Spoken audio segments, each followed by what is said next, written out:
കല്യാണം ഇനി വേറെ level. Basid wedding mall, Basid arcade, Poongottukulam, Tirur. Phone 8075214911. അസ്സലാമു അലൈക്കും വറഹ്മത്തുള്ളാഹി വബറകാതുഹു. അഊദു ബില്ലാഹി മിനശ് ശൈത്വാനിർ റജീം. ബിസ്മില്ലാഹിർ റഹ്മാനിർ റഹീം. യാ അയ്യുഹല്ലദീന ആമനുത്തഖുല്ലാഹ ഹഖ്ക തുഖാതിഹി വലാ തമൂതുന്ന ഇല്ലാ വഅൻതും മുസ്ലിമൂൻ. പ്രിയപ്പെട്ട സഹോദരങ്ങളെ, സഹോദരിമാരെ, സുഹൃത്തുക്കളെ, അള്ളാഹുവിൻ്റെ അപാരമായ അനുഗ്രഹത്താൽ ഏറെ സുപ്രധാനമായ ഒരു സമയമാണ് നമ്മൾ ഈ ഒരു പ്രോഗ്രാം ശ്രമിക്കുന്നതിന് വേണ്ടി മാറ്റിവെച്ചിട്ടുള്ളത്. പ്രത്യേകിച്ച് ഓരോ ദിവസങ്ങളിലും വ്യത്യസ്തമായ പല വിഷയങ്ങൾ പഠിക്കണം എന്ന ആഗ്രഹത്തിൽ തന്നെയാണ് നമ്മൾ ഓരോരുത്തരുമുള്ളത്. നമ്മുടെ ഈ ഒരുമിച്ചുകൂടൽ, നമ്മുടെ ഈ പഠനം, ഇതിനൊക്കെ അല്ലാഹു സുബ്ഹാനഹു വ തആല നമുക്കെല്ലാം അർഹമായ പ്രതിഫലം നൽകുമാറാവട്ടെ. ഓരോ ദിവസത്തിലും വ്യത്യസ്തമായ വിഷയങ്ങളാണ് നമ്മൾ കേൾക്കാറുള്ളത്. പലപ്പോഴും ഒരു മുസ്ലിം എന്ന നിലക്ക് നമ്മുടെ ജീവിതത്തിൽ ഏറെ കേട്ടിട്ടുള്ള ഒരു പദമാണ് നമസ്കാരം അല്ലെങ്കിൽ നിസ്കാരം എന്നുള്ള പദം. ചെറിയ കുട്ടിയായിരിക്കുമ്പോൾ മുതൽ നമ്മുടെ മുതിർന്നവരുടെ വാക്കുകളിൽ നിന്ന് നമ്മൾ കേൾക്കാറുണ്ട്, നിസ്കരിച്ചോ, എപ്പോഴാ നിസ്കരിച്ചേ, നിസ്കരിക്കാൻ പോണില്ലേ, അല്ലേ? ഇത്തരത്തിലുള്ള പദങ്ങൾ ഒരു പക്ഷേ നമ്മൾ മുതിർന്നു കഴിഞ്ഞപ്പോൾ അതേ ചോദ്യം നമ്മുടെ താഴെയുള്ളവരോട് നമ്മൾ ചോദിക്കാറുണ്ട്. കാരണം മറ്റേതൊരു വിഷയത്തിനേക്കാളും നമ്മൾ നമസ്കാരത്തിന് പ്രാധാന്യം കൊടുക്കുന്നു. നമുക്ക് ഒരു മകളുണ്ട്. ആ മകൾക്ക് വിവാഹപ്രായം എത്തിക്കഴിഞ്ഞാൽ അന്വേഷണങ്ങൾ നടത്തുമ്പോൾ പോലും നമ്മൾ അന്വേഷിക്കാറുള്ളത് ആ വിവാഹം അന്വേഷിച്ചു വന്ന ചെറുപ്പക്കാരൻ നിസ്കരിക്കുന്നവനാണോ എന്നാണ്. ഒരു പക്ഷേ മറ്റു കർമ്മങ്ങളൊന്നും തന്നെ അത്ര വലിയ ഗൗരവത്തിൽ നമ്മൾ കാണാറില്ല. എന്തുകൊണ്ട് നിസ്കാരത്തിന് ഇത്രയേറെ പ്രാധാന്യമുണ്ട്? ആ ഒരു ചോദ്യം, നമ്മൾ ആ ഒരു ചോദ്യത്തിൽ നിന്ന് ചില കാര്യങ്ങൾ ഓർമ്മപ്പെടുത്താനാണ് ഉദ്ദേശിക്കുന്നത്.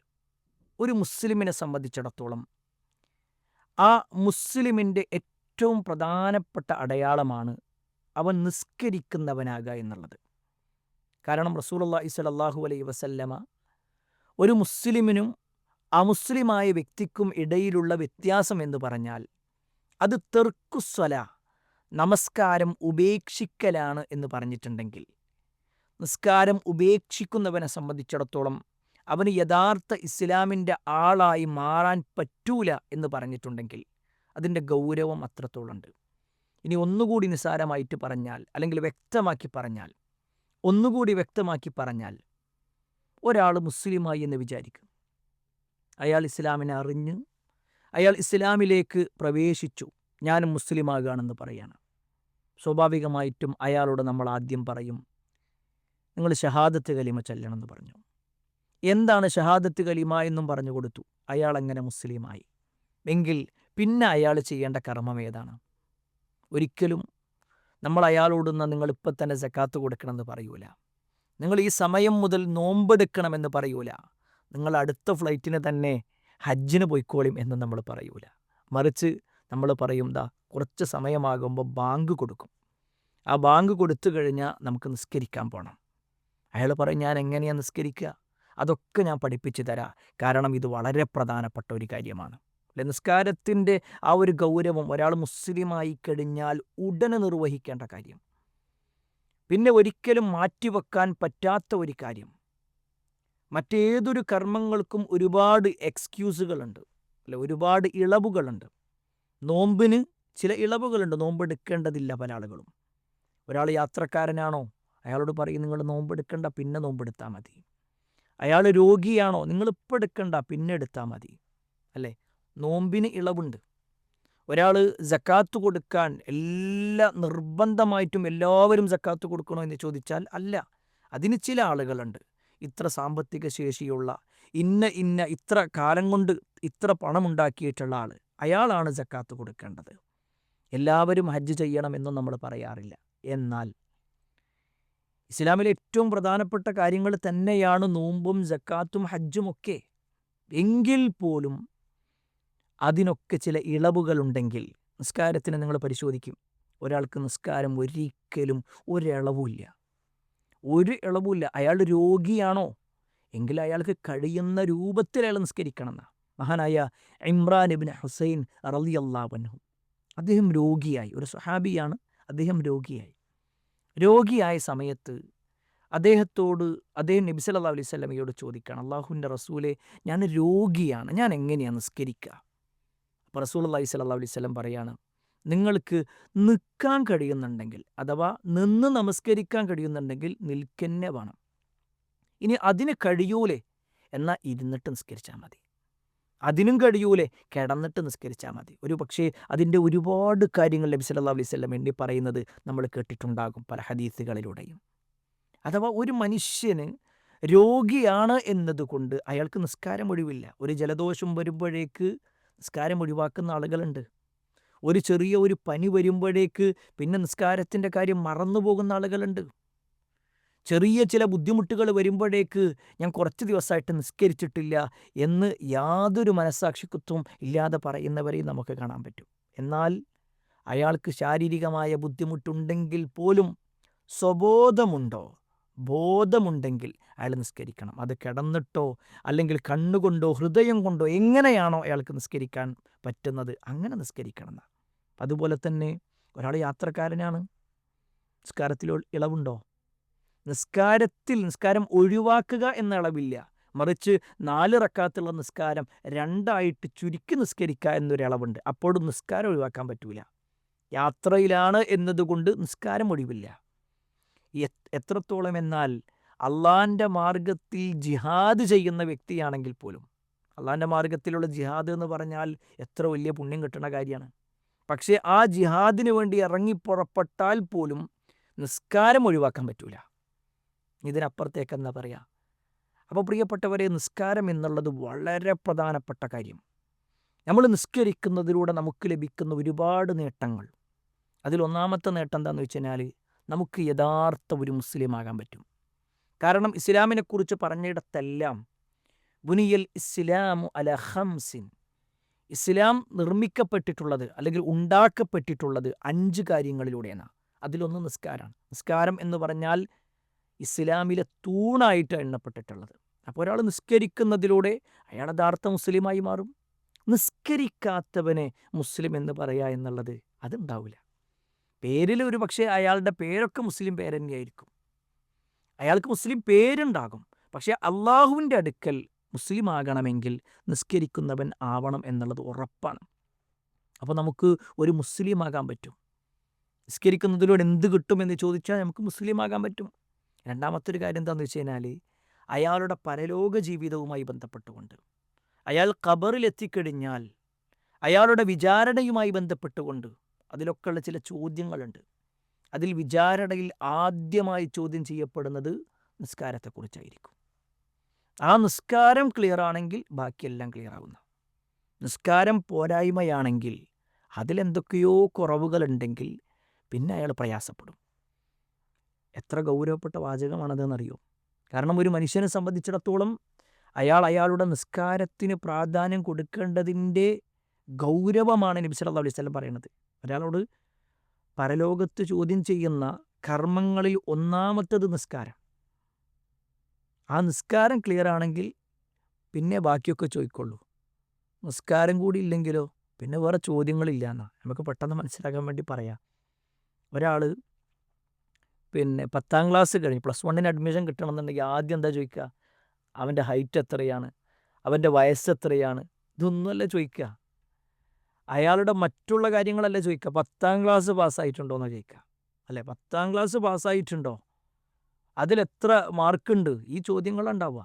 എങ്കിൽ ഒരാളുടെ പരലോക ജീവിതത്തിൽ ആദ്യത്തെ ചോദ്യം, കർമ്മങ്ങളുമായി ബന്ധപ്പെട്ടുകൊണ്ടുള്ള ആദ്യത്തെ ചോദ്യം, അത് നിസ്കാരവുമായി ബന്ധപ്പെട്ടിട്ടാണ്. നിസ്കാരം ഉണ്ട് എങ്കിലേ ബാക്കി കാര്യങ്ങൾ എടുക്കുള്ളൂ എന്നാണ്. അത് ക്ലിയർ അല്ലെങ്കിലോ പിന്നെ വേറൊന്നും അവൻ ചെയ്തിട്ട് കാര്യമില്ല. അവൻ ഒരുപാട് നോമ്പെടുത്തിട്ടുണ്ട്, അവൻ ഒരുപാട് ഖുർആൻ ഓതിയിട്ടുണ്ട്, സക്കാത്ത് കൊടുത്തിട്ടുണ്ട്, അതൊക്കെ അവിടെ ഇരുന്നോട്ടെ എന്ന് പറയും. കാരണം അത്രയും പ്രധാനപ്പെട്ടതാണ് നിസ്കാരം എന്നുള്ളത്. ഇനിയോ സ്വർഗത്തിലേക്കുള്ള പ്രവേശനം. നബി സല്ലല്ലാഹു അലൈഹി വസല്ലമയോട് ചോദിക്കപ്പെട്ട പ്രവാചകരെ സ്വർഗത്തിലേക്ക് അടുപ്പിക്കുന്ന നരകത്തിൽ നിന്ന് രക്ഷപ്പെടുത്തുന്ന കാര്യങ്ങൾ എന്തൊക്കെയാണെന്ന് മഹാനായ മുആദ് ബിൻ ജബൽ റളിയല്ലാഹു അൻഹുവാണ് ചോദിക്കുന്നത്. സ്വർഗത്തിലേക്ക് അടുപ്പിക്കുന്ന കാര്യങ്ങൾ പറഞ്ഞു തരുമെന്ന്. അപ്പോൾ നബി സല്ലല്ലാഹു അലൈഹി വസല്ലം അതിൽ എണ്ണി പറഞ്ഞ കൂട്ടത്തിലൊന്നും എന്താണെന്നറിയോ? ഇഖാമത്തു സ്വലാ, നമസ്കാരം നിലനിർത്തുക, നിസ്കാരം കൃത്യമായിട്ട് കൊണ്ടുപോവുക. അങ്ങനത്തെ ആളുകൾക്ക് സ്വർഗ്ഗം ഉറപ്പാണ്. അപ്പോൾ സ്വർഗത്തിലേക്ക് നമ്മൾ പ്രവേശിക്കണോ എങ്കിൽ നിസ്കാരം ക്ലിയർ ആവണം. അതുപോലെ തന്നെ മറ്റൊരു വാചകത്തിൽ വിശുദ്ധ ഖുർആനിൽ തന്നെ നമുക്ക് കാണാൻ പറ്റും, നരകത്തുനിന്ന് ഒരാൾ രക്ഷപ്പെടണമെങ്കിലും നിസ്കാരം പ്രധാനമാണ്. വിശുദ്ധ ഖുർആനിൽ ഒരു ആയത്തുണ്ട്, അനിൽ മുജ്രിമീൻ മാ സലകക്കും ഫീ സഖർ ഖാലൂ ലം നകു മിനൽ മുസല്ലീൻ. നരകത്തിലെത്തുന്ന കുറ്റവാളികളായ ആളുകൾ, മുജ്രിമീങ്ങളായ ആളുകൾ, മുജ്രിം എന്ന് പറഞ്ഞ കുറ്റവാളി എന്നാ. അങ്ങനെ കുറ്റം ചെയ്ത് നരകത്തിലെത്തുന്ന ആളുകളോട് ചില ആളുകൾ ചോദിക്കുകയാണ്, മാ സലക്കക്കും ഫീ സഖർ, ഈ സഖർ എന്ന് പറയുന്ന നരകത്തിൽ നിങ്ങൾ എത്താനുള്ള കാരണം എന്താണ്? അതിനവർ കൊടുക്കുന്ന മറുപടി എന്താണെന്നറിയോ? ഒന്നാമത്തെ അവരുടെ മറുപടി, ഖാലൂ ലം നകു മിനൽ മുസല്ലീൻ, ഞങ്ങൾ നിസ്കരിക്കുന്നവരുടെ കൂട്ടത്തിലായിരുന്നില്ല, ഞങ്ങൾ നിസ്കരിച്ചിരുന്നില്ല. ഒരാൾ നരകത്തിലെത്താനുള്ള കാരണം, സഖർ എന്ന് പറയുന്ന നരകം ആർക്കുള്ളതാണെന്ന് ചോദിച്ചാൽ അതിൽ ഒന്നാമത്തെ വിഭാഗം നിസ്കരിക്കാത്ത നേരെ കയറിക്കുമെന്നാണ് പറയാം. എത്ര ഗൗരവമുണ്ടതിൽ. അവിടെയാണ് പ്രിയപ്പെട്ടവരെ നമ്മൾ ഇതൊക്കെ പറയുമ്പോൾ നമുക്ക് വല്ലാത്ത ഒരു സമയം ഈ നിസ്കാരത്തിന് ആവശ്യമുണ്ടോ? നമ്മളിവിടെ നോക്കിക്കഴിഞ്ഞാൽ പലപ്പോഴും നിസ്കാരം ഇനിയിപ്പോൾ നിസ്കരിക്കും വേണം എന്ന് പറഞ്ഞുകൊണ്ട് അതിനെ ഒരു വല്ലാത്ത പ്രയാസമായിട്ട് കാണുന്നവരോടാണ് ഞാൻ ചോദിക്കുന്നത്, ശരിക്കും നിസ്കാരത്തിന് എത്ര സമയം വേണം? നമ്മൾ ഓരോ വക്കത്തെടുത്ത് ഇങ്ങനെ നോക്കിക്കഴിഞ്ഞാൽ സുബഹ് നമസ്കാരത്തിന് എത്ര സമയം വേണം? ളുഹർ നമസ്കാരവും അസറും മഗ്രിബും ഇശാവും ഒക്കെ കൂടി നോക്കിക്കഴിഞ്ഞാൽ മാക്സിമം ഒരു 30-40 മിനിറ്റ് വേണ്ടി വരുള്ളൂ. നമ്മളെല്ലാ ദിക്റും സ്വലാത്തൊക്കെ ചൊല്ലിയിരിക്കുകയാണെങ്കിൽ പോലും എല്ലാം നോക്കിക്കഴിഞ്ഞാൽ നമുക്ക് വേണ്ടി വരിക മാക്സിമം ഒരു 40 മിനിറ്റ് അല്ലെങ്കിൽ 45 മിനിറ്റ് കൂട്ടിക്കും. 24 മണിക്കൂറിൽ വെറും 3/4 മണിക്കൂർ മതി. വേണ്ട 1 മണിക്കൂർ എടുത്തോ. 1 മണിക്കൂർ നമ്മുടെ വുളു എടുക്കലും എല്ലാം കൂട്ടിയിട്ട് നമ്മൾ എണ്ണിയാൽ തന്നെ ഒരു പക്ഷേ 1 മണിക്കൂറിൻ്റെ ആവശ്യമുള്ളൂ. 1 മണിക്കൂർ. ബാക്കി 23 മണിക്കൂറും നമ്മുടെ ഭൗതികമായ കാര്യങ്ങൾക്ക് വേണ്ടി നമുക്ക് ഉപയോഗപ്പെടുത്താം. നമുക്ക് ജോലി തിരക്കുകളുടെ കാര്യം പറയാം, നമുക്കുള്ള പഠനങ്ങൾ എണ്ണി പറയാം, നമുക്കുള്ള മറ്റു കാര്യങ്ങൾ എണ്ണി പറയാം. എന്തിനൊക്കെ നമ്മൾ ഡിവൈഡ് ചെയ്ത് നോക്കിയാലും ശരി, ഈ 1 മണിക്കൂർ അത് ഞാൻ ഒരിക്കലും നഷ്ടപ്പെടുത്തൂല. ഞാൻ എന്തായാലും നിസ്കാരം ഒഴിവാക്കിയിട്ടുള്ള ഒന്ന് അതിൻ്റെ ജീവിതത്തിൽ ഉണ്ടാകില്ല എന്ന് തീരുമാനിക്കണം. എന്തുകൊണ്ടെന്ന് ചോദിച്ചാൽ ഞാൻ ഈ പറഞ്ഞ കാര്യങ്ങൾ, സ്വർഗം വേണോ, നരകത്തുനിന്ന് രക്ഷപ്പെടണോ, നിസ്കാരം നിർബന്ധമാണ്. ഇനി നമ്മൾ ഭൗതികമായ ജീവിതത്തിൽ നോക്കിക്കഴിഞ്ഞാൽ തന്നെ ഒരാൾ കൃത്യമായിട്ട് നിസ്കരിക്കുന്നുണ്ടെങ്കിൽ തന്നെ അയാളുടെ ജീവിതത്തിലെ പല പാപങ്ങളും ഒഴിവാകും. കൃത്യമായിട്ട് നിസ്കരിക്കണ ഒരാളാണെങ്കിൽ അയാൾക്ക് തെറ്റുകളിൽ നിന്ന് ഇങ്ങനെ രക്ഷപ്പെടാൻ പറ്റും. പക്ഷെ ഖേദകരമെന്ന് പറയട്ടെ, പല ആളുകളും ആ ഒരു ഗൗരവത്തിലല്ലാതെയാണ് ഈ നിസ്കാരത്തെ കാണുന്നത് അല്ലേ. അതുകൊണ്ടാണല്ലോ നബി സല്ലല്ലാഹു അലൈഹി വസല്ലം പറഞ്ഞത്, നിസ്കരിച്ച എല്ലാവർക്കും ഒരേ പ്രതിഫലമല്ല ഉണ്ടാകുക. 10 ആളോ 100 ആളോ ഒരു പള്ളിയിൽ നിസ്കരിക്കേണ്ട വിചാരിച്ചോ, അതിലെല്ലാവർക്കും ഒരേ പ്രതിഫലമല്ല ഉണ്ടാവുക. എല്ലാവർക്കും ഒരേ പ്രതിഫലമല്ല. ചില ആളുകൾക്ക് 10ൽ 10 പ്രതിഫലം ഉള്ള ആൾക്കാരുണ്ട്, 10ൽ 9 കിട്ടുന്നവരുണ്ട്, 8ഉം 7ഉം 6ഉം 5ഉം 4ഉം 3ഉം 2ഉം 1ഉം കിട്ടുന്നവരുണ്ട്, 10ൽ 0 കിട്ടുന്ന ആൾക്കാർ നിസ്കരിച്ചിട്ടുണ്ട് പക്ഷെ കൂലിയൊന്നും ഉണ്ടാവില്ല. ഇനിയോ വേറെ ചില ആളുകൾ നിസ്കരിച്ചതിൻ്റെ പേരിൽ ശിക്ഷ കിട്ടുമെന്ന് പറഞ്ഞ ആൾക്കാരുണ്ട്. നിസ്കരിച്ചാൽ ശിക്ഷ കിട്ടുമോ? നമ്മൾ വിശുദ്ധ ഖുർആൻ വായിച്ചു നോക്കുമ്പോൾ കാണാൻ പറ്റും, ഫവൈലുൽ മുസല്ലീൻ. നമുക്കെല്ലാവർക്കും പരിചയമുള്ള ഒരായത്താണ്. നമസ്കരിക്കുന്നവർക്ക് നാശം എന്നാ പറഞ്ഞ്. എന്താ നിസ്കരിക്കുന്നവർക്ക് നാശം കിട്ടാനുള്ള കാരണം? അല്ലദീനഹും അൻ സ്വലാത്തിഹിം സാഹൂൻ. അവർ അശ്രദ്ധമായിക്കൊണ്ട് നിസ്കരിക്കുകയാണ്. അശ്രദ്ധയാണ്, പേരിനിങ്ങനെ നിസ്കരിച്ചു പോവുക. അങ്ങനെയാകാൻ പാടില്ല. നമ്മൾ നിസ്കരിക്കുന്നവരാണെങ്കിൽ ഞാൻ എന്തിന് നിസ്കരിക്കണം?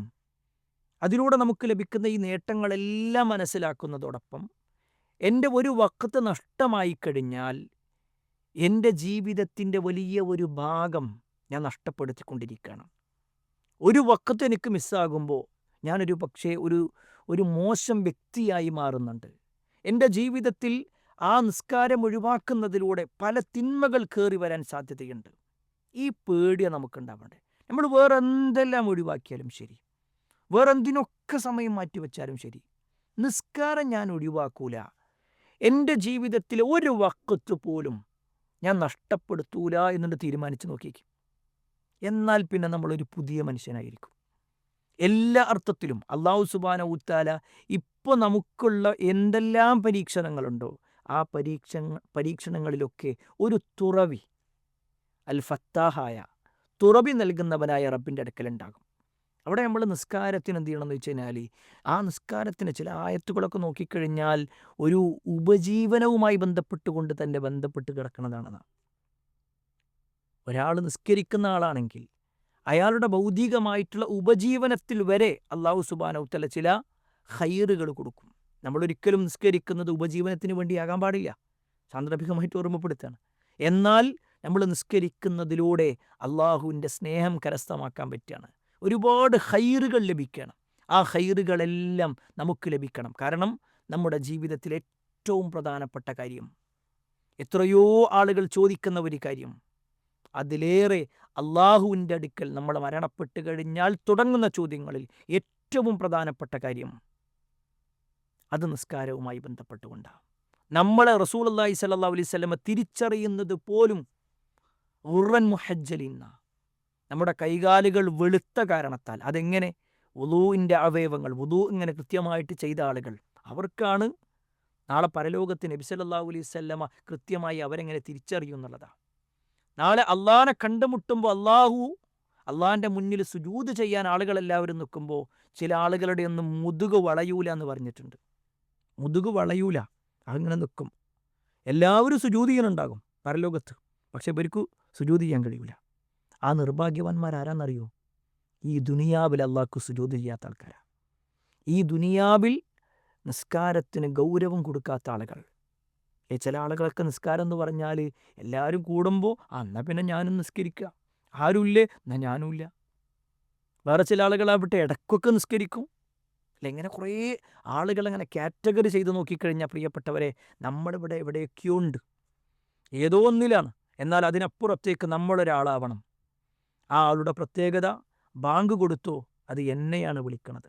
ഹയ്യ അലസ്വലാ, നമസ്കാരത്തിലേക്ക് വരൂ എന്ന് പറയുമ്പോൾ, ഹയ്യ അലൽ ഫലാ, വിജയത്തിലേക്ക് വരൂ എന്ന് പറയുമ്പോൾ, ആ വിജയം അത് നമുക്ക് വേണം. അതിനു വേണ്ടി നമ്മൾ ഇറങ്ങണം, അതിനുവേണ്ടി നമ്മൾ പ്രവർത്തിച്ചു കൊണ്ടേയിരിക്കണം, അതിനുവേണ്ടി നമ്മൾ പരിശ്രമിച്ചു കൊണ്ടിരിക്കുക. അങ്ങനെ നമസ്കരിച്ചുകൊണ്ട് വിജയം കൈവരിക്കുന്ന ആളുകളിൽ അള്ളാഹു നമ്മെ ഏവരെയും ഉൾപ്പെടുത്തുമാറാവട്ടെ. വ ആഖിറു ദഅവാനാ അൽഹംദുലില്ലാഹി റബ്ബിൽ ആലമീൻ. അസ്സലാമു അലൈക്കും വറഹ്മത്തുള്ളാഹി വബറകാതുഹു. കല്യാണം ഇനി വേറെ level. Basid wedding mall, Basid arcade, Poongottukulam, Tirur. Phone 8075 214 911.